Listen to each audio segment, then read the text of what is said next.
Hello okay, చాలా అద్భుతమైన పాట. ఆ పథకాల ప్రభుత్వం ఇది. చప్పట్లు కాదు, ప్లకార్డ్స్ గట్టిగా ఉత్సాహంగా ఉల్లాసంగా మంచి కేరింతలతో. అంటే డాక్టర్ బిఆర్ అంబేద్కర్ ఏం చెప్పాడంటే, చట్టాలు ఏమన్నా పరిపాలించే ఆయనకి మంచి మనసు ఉండాలి అన్నాడు. మన అటువంటి మంచి మనసున్న మహారాజు మన సీఎం జగన్మోహన్ రెడ్డి గారు ఈ రోజు ఇక్కడ నంద్యాలకు వచ్చే సందర్భంగా ఒకసారి గట్టిగా చెప్పట్లు.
Thank you CM sir. ప్లకార్డులను గట్టిగా పైకెత్తి మీరందరూ ఉత్సాహంగా నంద్యాలను జిల్లాగా ప్రకటించిన ముఖ్యమంత్రి గారికి హృదయపూర్వక ధన్యవాదాలు.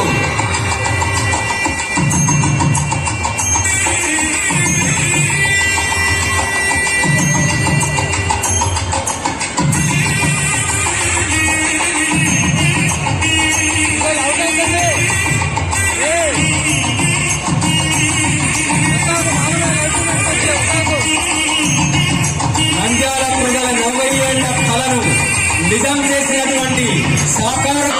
అందరూ కూర్చోవాలి.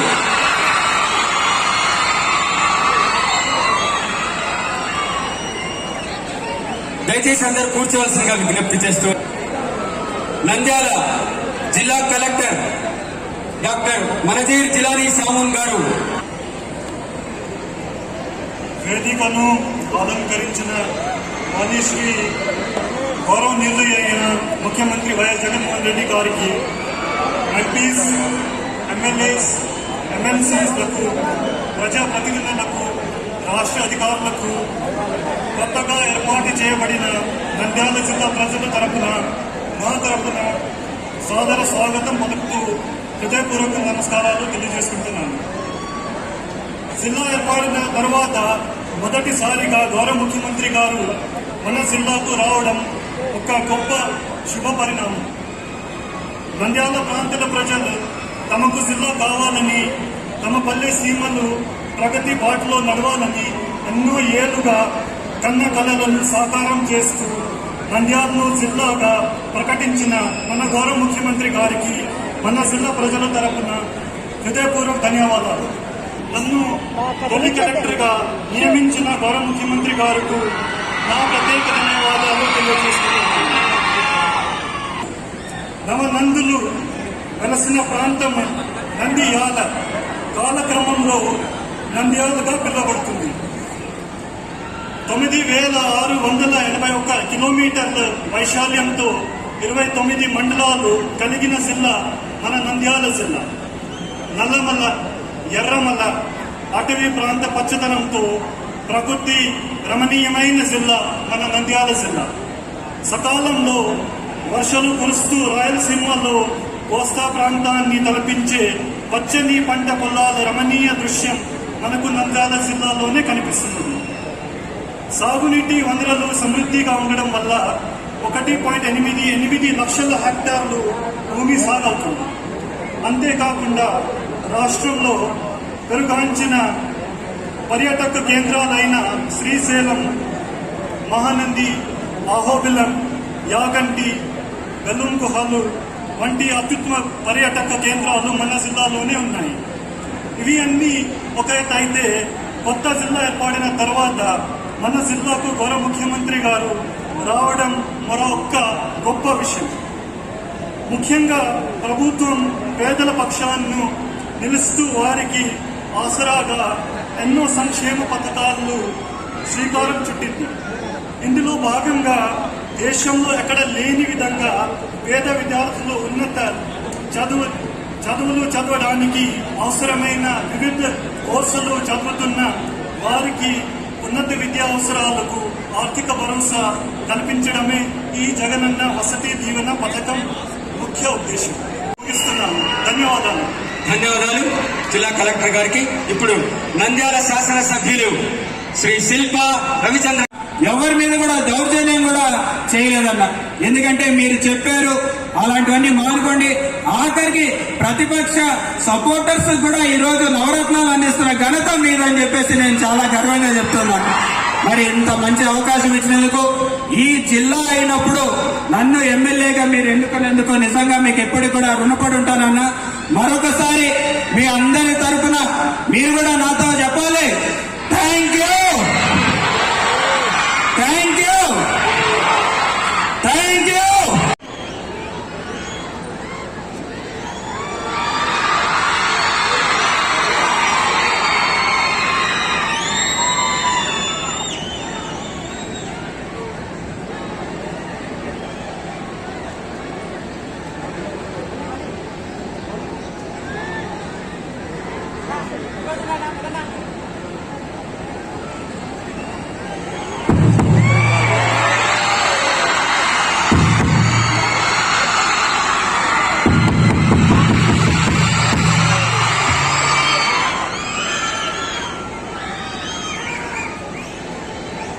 ఇక్కడే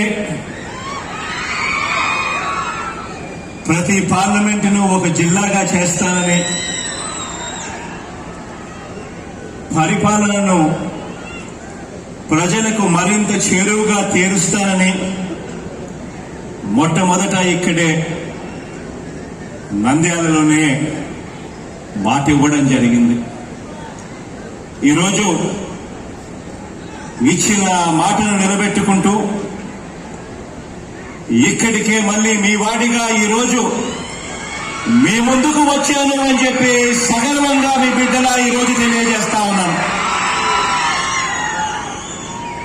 ప్రతి అక్కకు, ప్రతి చెల్లెమ్మకు, ప్రతి అవ్వకు, ప్రతి తాతకు, ప్రతి సోదరుడికి, ప్రతి స్నేహితుడికి మీ బిడ్డ ఈరోజు రెండు చేతులు జోడించి శిరస్సు వంచి పేరు పేరున హృదయపూర్వకంగా కృతజ్ఞత తెలుపుకుంటూ ఈ కార్యక్రమాన్ని ప్రారంభిస్తా ఉన్నాను.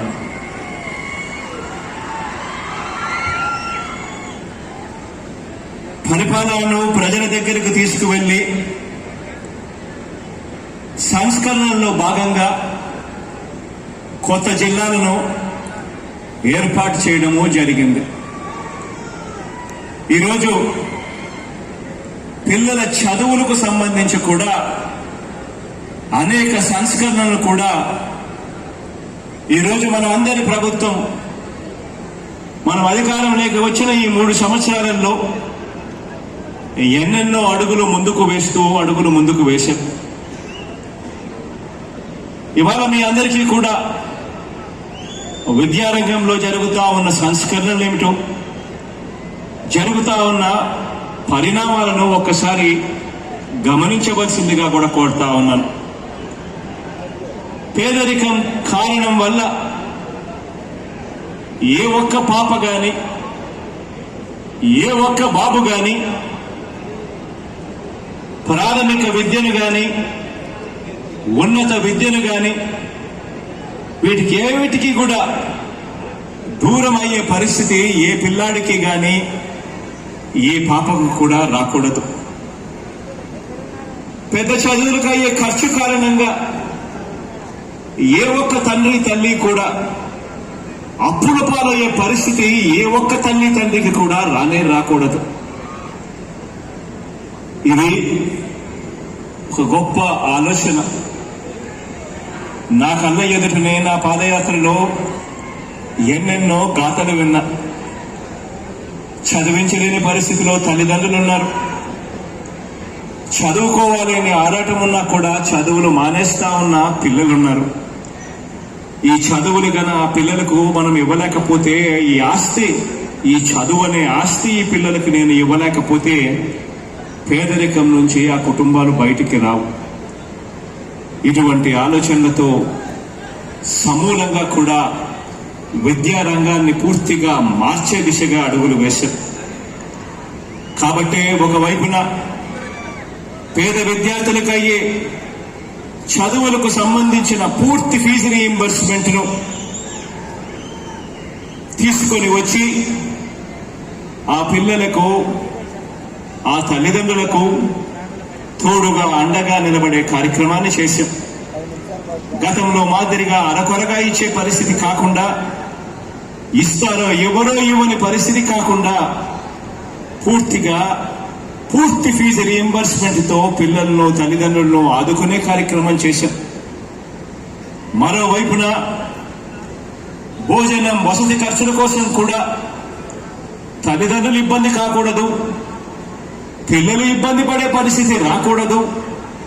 ఆ భోజనం, వసతి ఖర్చులు కూడా వేలల్లోనే ఉంటాయి. పిల్లలను చదివించలేని పరిస్థితిలో ఉన్న తల్లిదండ్రులు భోజనం ఖర్చులు, వసతి ఖర్చుల కోసం కూడా ఇబ్బందులు పడే పరిస్థితి రాకూడదు అని చెప్పి నాన్నగారు, ఆ దివంగత నేత ప్రీతమ నాయకుడు రాజశేఖర రెడ్డి గారు, ఆయన హయాంలో పూర్తి ఫీజు రీయింబర్స్మెంట్ పథకాన్ని చూశాం. ఆయన చనిపోయిన తర్వాత పాలకులంతా కూడా నీరుగారుస్తా ఉన్న పరిస్థితిని చూశాం. నాన్నగారు పిల్లల చదువుల కోసం, పేద పిల్లలను చదివించడం కోసం నాన్నగారు ఒక అడుగు ముందుకు వేస్తే, అదే నాన్నకు కొడుకుగా జగన్ అనే నేను 2 అడుగులు ముందుకు వేస్తాను అని చెప్పి చెప్పడం జరిగింది.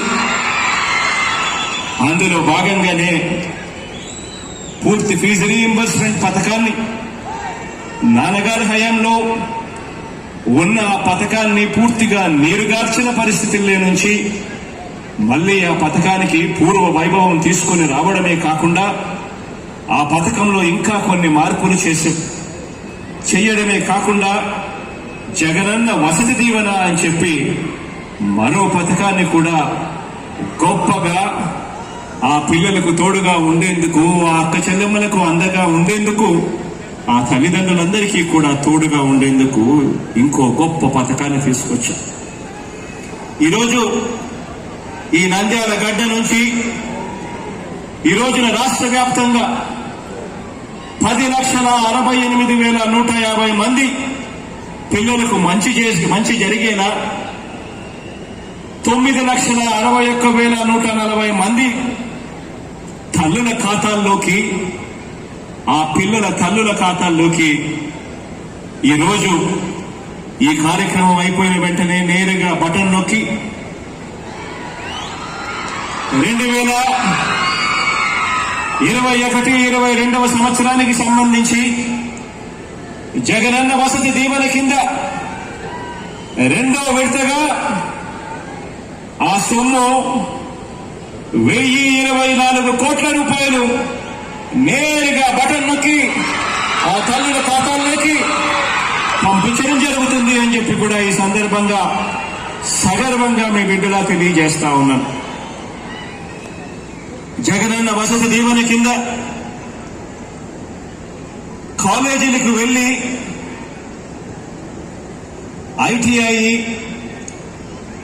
విద్యార్థులకైతే 10,000 రూపాయలు,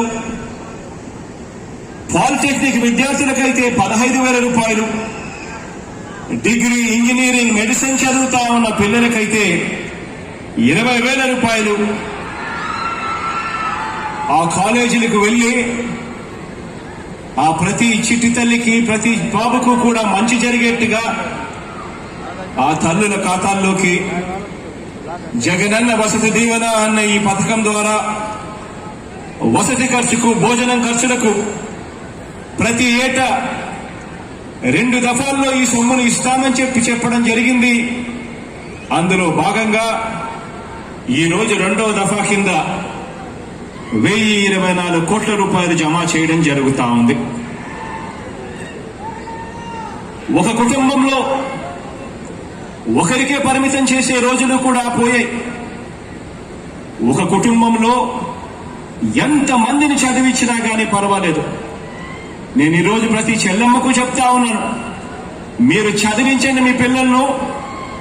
ఒకరిని కాదు, ఇంట్లో ఎంతమంది ఉంటే అంతమందిని కూడా మీరు చదివించండి.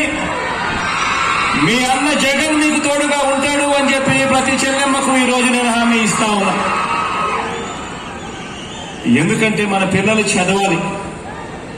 పిల్లలకు మనం ఇచ్చే ఆస్తి ఏదైనా ఉంది అని అంటే అది చదువులు. ఆ చదువులు చదవగలిగితేనే మన బ్రతుకుల తలరాతలు మారుతాయి అని చెప్పి ప్రతి చెల్లెమ్మ గుర్తించాలి అని చెప్పి సందర్భంగా తెలియజేస్తా ఉన్నా. ఈరోజు నేడు అని తీసుకురావడంతో బడులన్నీ కూడా రూపురేఖలు మారుతా ఉన్నాయి. గతంలో బడులకు పోతే బాత్రూములలో నీళ్లుండవు, స్కూళ్ళ లోపల చూస్తే ఫర్నిచర్ ఉండదు, ఫ్యాన్లు పనిచేయవు, బ్లాక్ బోర్డులు ఉండవు, ప్రహారీ గోడలు ఉండవు, తినడానికి మంచి వంట వండించే వంట గదుల్లో అట్మాస్ఫియర్ సరిగ్గా ఉండదు, పెయింటింగ్ ఉండదు. ఎక్కడ పడితే అక్కడ ఎప్పుడు స్కూల్ పడిపోతుందో తెలియని పరిస్థితులకి స్కూళ్లు తయారయ్యి చివరికి టీచర్ల పరిస్థితి అంతంత మాత్రంగానే ఉన్న పరిస్థితులు. పూర్తిగా రూపురేఖలు మారుతా ఉన్నాయి ఈరోజు స్కూళ్ళన్నీ కూడా. ఈరోజు నాడు నేడుతో స్కూళ్ళల్లో రూపురేఖలు మార్చడమే కాకుండా మొట్టమొదటిసారిగా ఈరోజు బైలింగ్వల్ టెక్స్ట్ బుక్స్ ఈరోజు పిల్లలకు అందుబాటులోకి తీసుకొచ్చాం. బైలింగ్వల్ టెక్స్ట్ బుక్స్ అంటే ఒక పేజీ ఇంగ్లీషు, పక్కనే మరో పేజీ తెలుగు. ఇది టీచర్లకు బాగా అర్థమవుతుంది, చదువుకుంటున్న పిల్లలకు కూడా సబ్జెక్ట్ మ్యాటర్ బాగా అర్థమవుతుంది. స్లోగా ఈ పిల్లలందరినీ కూడా ఇంగ్లీష్ మీడియం వైపు నడిపించేదానికి బైలింగ్వల్ టెక్స్ట్ బుక్స్ ఉపయోగపడతాయి అని చెప్పి బైలింగ్వల్ టెక్స్ట్ బుక్స్ తీసుకొని రావడమే కాకుండా స్కూళ్ళన్నీ కూడా పూర్తిగా ఇంగ్లీష్ మీడియం చేస్తూ అడుగులు ముందుకు వేసాము అని చెప్పి కూడా సగర్వంగా ఈ సందర్భంగా తెలియజేస్తా ఉన్నాను. ఈరోజు పూర్తిగా విద్యారంగాన్ని రూపురేఖలన్నీ కూడా మార్చే కార్యక్రమం జరుగుతూ ఉంది. స్కూళ్ళ నుంచి మొదలైన ఈ మార్పు కాలేజీల దిశగా కూడా అడుగులు వేస్తా ఉన్నాం. కొత్తగా ఈరోజు 16 మెడికల్ కాలేజీలు వస్తా ఉన్నాయి. మనకు స్వతంత్రం వచ్చినప్పటి నుంచి ఇంతదాకా ఆంధ్ర రాష్ట్రంలో ఎన్ని కాలేజీలు ఉన్నాయి మెడికల్ కాలేజీలు గవర్నమెంట్ రంగంలో అంటే కేవలం 11 కనిపిస్తాయి. ఈరోజు అక్షరాల మరో 16 ఈరోజు కనిపిస్తా ఉన్నాయని చెప్పి కూడా సగర్వంగా తెలియజేస్తా ఉన్నాను. అందులో ఒకటి ఇదే నంద్యాల పట్టణంలో మీ కళ్ళ ఎదురునే కనిపిస్తా ఉంది అని చెప్పి కూడా ఈ సందర్భంగా తెలియజేస్తా ఉన్నాను సగర్వంగా. కొత్త జరగాలి అని చెప్పి ఈ పథకాన్ని తీసుకుని రావడమే కాకుండా తిండిలో కూడా పౌష్టికాహారాన్ని పెంచుతూ ఆ పిల్లలకు చిక్కి కూడా ఆ పిల్లలకు భోజనం అయిపోయిన తర్వాత ఇచ్చే కార్యక్రమానికి శ్రీకారం చుట్టాం. ఈరోజు ఆశ్చర్యం ఏమిటి అంటే ఆ చిక్కి పిల్లలు తినేటప్పుడు ఆ పాకం అంటే చిక్కి అతుక్కుంటా ఉంటుంది. ఆ పాకం పిల్లల చేతికంటి పిల్లలు మళ్ళీ ఆ పాకం చేతి మీద ఉన్న ఆ పాకం పోవడానికని ఆ చేతిని పిల్లలు మళ్ళీ నోట్లో పెట్టుకోకూడదు అని, నోట్లో పెట్టుకుంటే పిల్లల ఆరోగ్యానికి మంచిది కాదేమో అని ఆ చిక్కికి ఒక మంచి కవర్ ఇచ్చి, ఒక కవర్ తొడిగి ఆ చిక్కీలో ఎన్ని గ్రాములు ఉండాలనో, ఎంత వెయిట్ ఉండాలనో అని చెప్పి సరిగ్గా ఉండేట్టుగా జాగ్రత్తలు తీసుకుంటే చంద్రబాబు నాయుడు గారు, ఆయనకు సంబంధించిన ఎల్లో మీడియా వీళ్ళు ఏమి రాస్తారో తెలుసా? ఆ చిక్కీ గురించి రాయరు. చంద్రబాబు నాయుడు గారు గతంలో గోరుముద్దకు చేస్తా ఉన్నది కేవలం 500 కోట్ల రూపాయలకు మాత్రమే ఖర్చు అని రాయరు. ఆ మాటలు చెప్పరు. జగనన్న చేస్తా ఉన్నది 1900 కోట్లు అని చెప్పరు.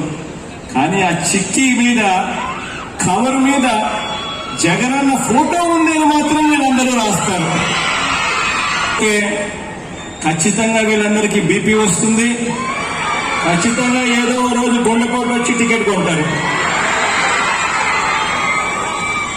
కాబట్టి అసూయను ఇప్పటికైనా తగ్గించుకోకపోతే వాళ్ళ ఆరోగ్యానికి చేడు అని ఈ సందర్భంగా వాళ్ళందరికీ కూడా ఒక సలహా కూడా ఇస్తా ఉన్నా. గతంలో ఫీజులు ఇచ్చేదే అరకొరగా ఇస్తా ఉన్నారు పిల్లలకు. ఫీజులు చూస్తే 70,000 రూపాయల పైన ఉంటాయి. కొన్ని కాలేజీలలో ఇచ్చే ఫీజులేమో అరకొరగా ఇస్తారు. ఆ ఇచ్చే ఫీజులు కూడా 2017-18, 2018-19కి సంబంధించిన ఫీజులు కూడా ఎగ్గొట్టేసి అవి కూడా బకాయిలుగా పెట్టి 1778 కోట్ల రూపాయలు బకాయిలుగా వదిలేసిపోతే ఆ ఫీజులను కూడా మన ప్రభుత్వమే మన పిల్లల కొరకు చిరునవ్వుతో ఆ ఫీజులు కూడా కట్టి జగనన్న విద్యా దీవెన కింద పూర్తి ఫీజు రీయింబర్స్మెంట్ ఇవ్వడమే కాకుండా ఏ క్వార్టర్ అయిపోతే ఆ క్వార్టర్ అయిపోయిన వెంటనే ఆ ఫీజులు ఇచ్చేది, ఆ పూర్తి ఫీజులు ఇచ్చే విధంగా పూర్తి ఫీజు రీయింబర్స్మెంట్ పథకం కింద ఇప్పటిదాకా ఈ చంద్రబాబు నాయుడు గారి హయాంలో 1778 కోట్ల రూపాయలు బకాయిలతో కూడా కలుపుకుంటే అక్షరాల 6,969 కోట్ల రూపాయలు జగనన్న విద్యా దీవెన కింద ఇచ్చాము అని చెప్పి సగర్వంగా ఈ సందర్భంగా తెలియజేస్తా ఉన్నాం. 9 కోట్ల రూపాయలు ఇవ్వడం జరిగింది అని చెప్పి తెలియజేస్తూ కేవలం ఈ 2 పథకాలు, జగనన్న విద్యా దీవెన, జగనన్న వసతి దీవెన, కేవలం ఈ 2 పథకాలకు ఈ 34 నెలల కాలంలో అక్షరాల మీ జగనన్న ప్రభుత్వం ఖర్చు చేసింది 10,298 కోట్ల రూపాయలని చెప్పి సగర్వంగా ఈ సందర్భంగా తెలియజేస్తా ఉన్నాను. ప్రతి అక్కకు, ప్రతి చెల్లెమ్మకి వాళ్ళ పిల్లల కోసం వాళ్ళ మేనమామ చేస్తా ఉన్న ఖర్చు ఇంత ఈ 2 పథకాలకు అని చెప్పి ప్రతి అక్కకు, ప్రతి చెల్లెమ్మకు సగర్వంగా కూడా తెలియజేస్తా ఉన్నాను. ఈరోజు 3% ఆడపిల్లల్లో చేరికలు పెరిగాయి అని చెప్పి కూడా సగర్వంగా ఈ సందర్భంగా తెలియజేస్తా ఉన్నాను. ఈరోజు ఒక్కసారి గమనించినట్లయితే విద్యా రంగంలో మనం చేస్తా ఉన్న ఈ మార్పులు ఏ స్థాయిలో ఉన్నాయి అంటే, ఈరోజు గవర్నమెంట్ బడులే తీసుకుంటే గవర్నమెంట్ బడులలో చదివే పిల్లలు మన ప్రభుత్వం రాక మునుపు గవర్నమెంట్ బడులలో ఎంతమంది పిల్లలు చదువుతున్నారు అని చెప్పి చూస్తే 37 లక్షల మంది ఉన్నారు. గవర్నమెంట్ బడులలో చదువుతా ఉన్న వారి సంఖ్య మన ప్రభుత్వం రాక మునుపు 37 లక్షల పిల్లలైతే, ఈ రోజు మన ప్రభుత్వం వచ్చిన తర్వాత గవర్నమెంట్ బడులలో చదువుతా ఉన్న పిల్లలు ఎంతమందో తెలుసా? 44,30,30,000 మందికి పెరిగారు. అంటే అక్షరాల 7,18,000 మంది పిల్లలు ఈరోజు ప్రైవేట్ ను వదిలిపెట్టి గవర్నమెంట్ బడులలో ఈరోజు చదివే పరిస్థితి ఈరోజు వచ్చింది అని అంటే, ఇంతకన్నా గొప్ప మార్పుకు శ్రీకారం కనిపించడం లేదా అని అడుగుతా ఉన్నా. గమనించమని చెప్పి మిమ్మల్ని అందరినీ కూడా కోరుతా ఉన్నా.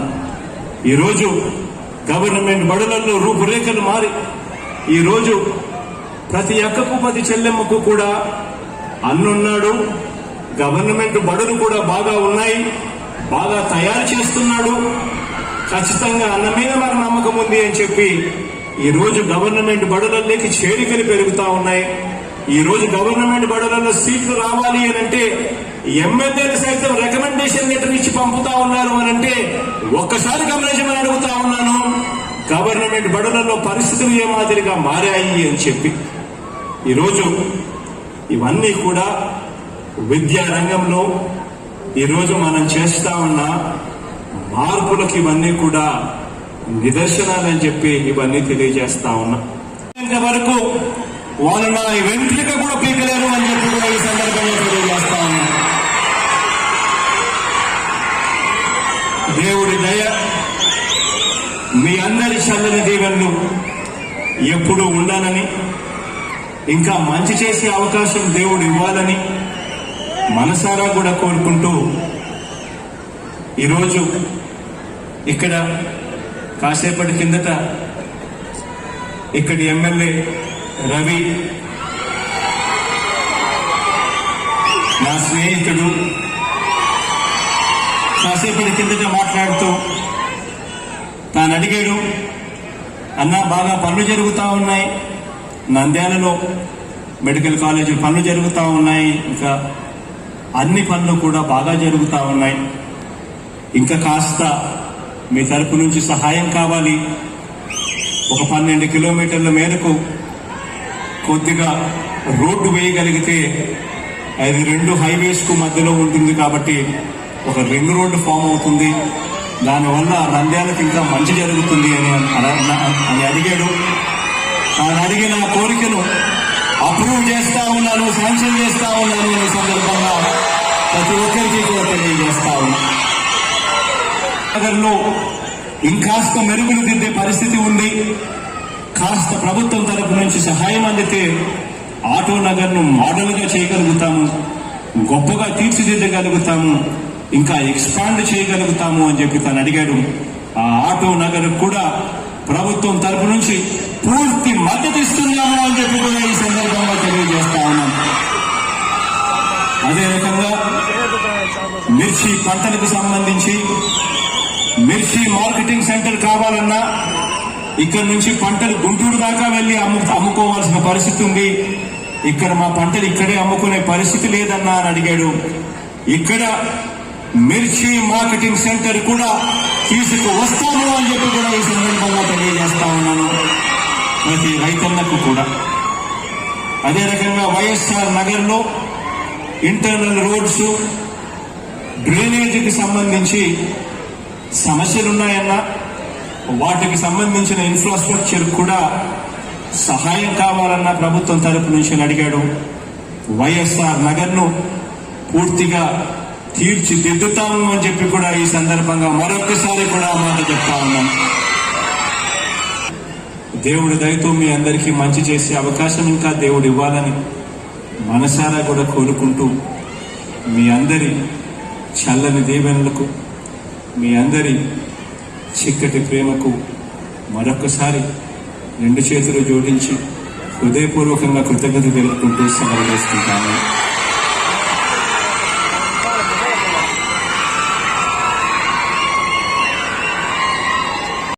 తల్లుల ఖాతాలోకి విడుదల చేస్తున్నారు. గట్టిగా కేరింతలు.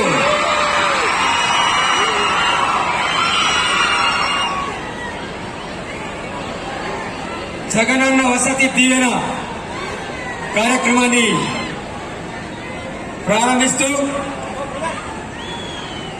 1024 కోట్ల రూపాయల మొత్తాన్ని నేరుగా తల్లుల ఖాతాలోకి విడుదల చేస్తున్నారు. బటన్ నొక్కి మరోసారి థ్యాంక్ యూ సీఎం గారు అనే మీ ప్లాకార్డులను 5 నిమిషాల పాటు ఎత్తి పట్టుకోవాలి.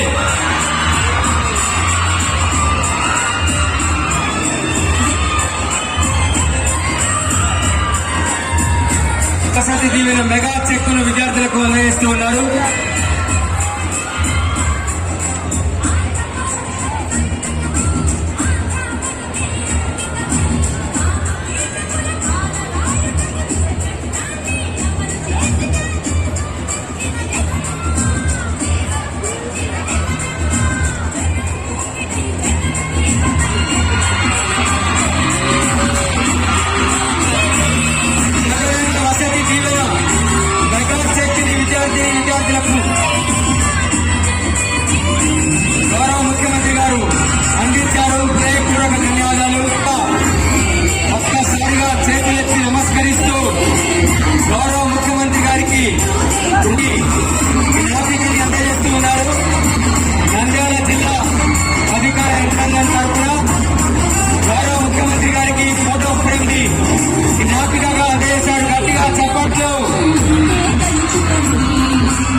ఉన్నత విద్యాశాఖ తరపున, సాంఘిక సంక్షేమ శాఖ తరపున ఈ జగనన్న వసతి దీవెన అనే పథకాన్ని ప్రవేశపెట్టి నిరుపేద కుటుంబాలలోని విద్యార్థులకు కూడా ఉన్నత విద్యను అందుబాటులోకి తెచ్చిన మన ముఖ్యమంత్రి గారు శ్రీ వైఎస్ జగన్మోహన్ రెడ్డి గారికి నా ధన్యవాదాలు తెలియజేసుకుంటున్నా. జయకేతనంగా పరుచుకున్న యుగ